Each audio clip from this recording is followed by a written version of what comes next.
Thank you, Your Honor. I'm just disappointed that the superintendent of schools is not here to answer my monthly question regarding the status of renegotiating administrators' contracts and voluntary givebacks, as well as some questions with regard to his most recent trip, I think out west. Does Your Honor have any idea the status of the potential givebacks or renegotiation on administrators? Not a clue. I was greatly concerned with the most recent recruitment trip to Arizona. Given we have a ban on really all out-of-state travel, unless the training is absolutely critical for public safety services, and even then, the chiefs have pretty much been killing everything. And in some cases, our department heads are paying for their own in-state travel costs.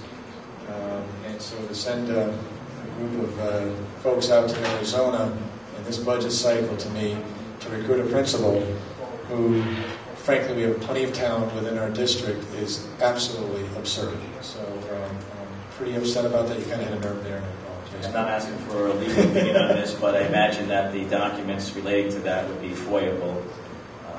They are. I've instructed Mr. St. Hilaire to review any reimbursements that come through. We're going to be looking at those very carefully, and we may not to reimburse certain expenditures that have been made. Thank you. Mr. Seabury. You just said something, Your Honor, and I'm not sure I understood it.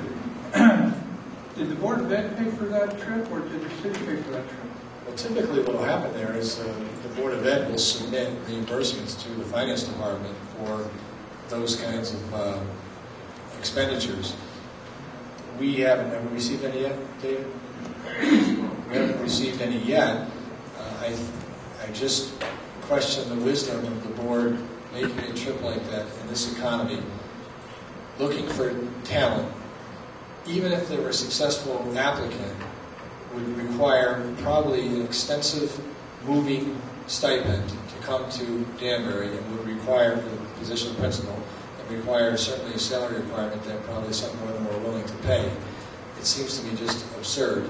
Again, I just want to reiterate, we have plenty of talented individuals within our district, some in that very building, that could do a fine job as principal, and I'm pretty upset about it. But at this point, it's a decision made by the board. They have their own money. This is something we'll remember next year when we make our appropriation. Thank you for that last comment. Yeah. Mr. Sadi, in the status of the negotiations, I have no clue. Just one more follow-up. Did members of the Board of Education, does anybody want to go on that trip? Yes, I did. How many members of the Board of I Education? don't have exact numbers. My guesstimate is 3, potentially 4. Thank you, Your Honor.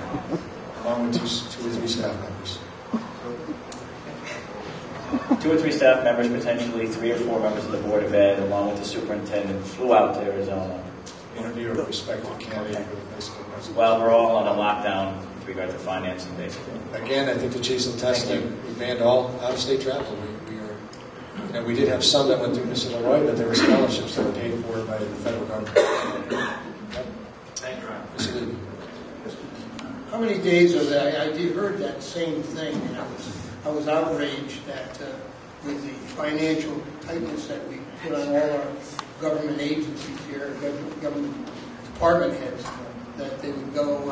I understood 5 people, 2 from Board of Education, 2 from staff at the high school, and the superintendent. Went to Arizona for 2 days to review principal. From what I understand, from what I've heard, Potential candidate for the principalship at the high school. I think that there should be some accountability back to the board. I think there will be. You can count on that, Mr. Lee.